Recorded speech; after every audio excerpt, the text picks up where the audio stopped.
Ngano kaha nga di na ni siya kalakaw, di nakatindog siyempre. Oo, gaday piling ang iyang tiil, ang iyang kamot makaliyok pero way kusog. Ngano kaha atong gi-review higalig so ang iyang MRI, ang iyang mga picture o iyang X-ray, nakita nato dito nga naay bulging sa iyang disc o nituok sa iyang spinal cord sa lumbar.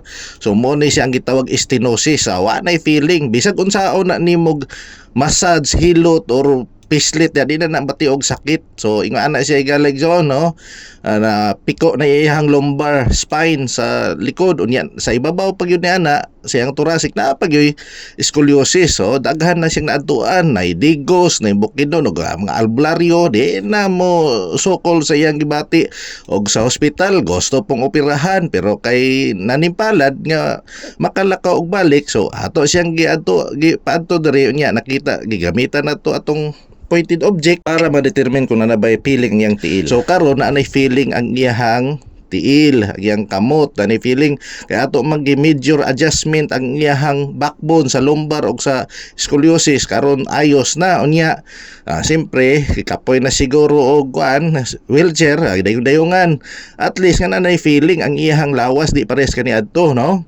Unya karon ato na ni siyang gihimuan og rehab formation, mga programa sa rehabilitation. So karon makalihok ang iyang kamot, nanay kusog ginagmay ang iyang tiil.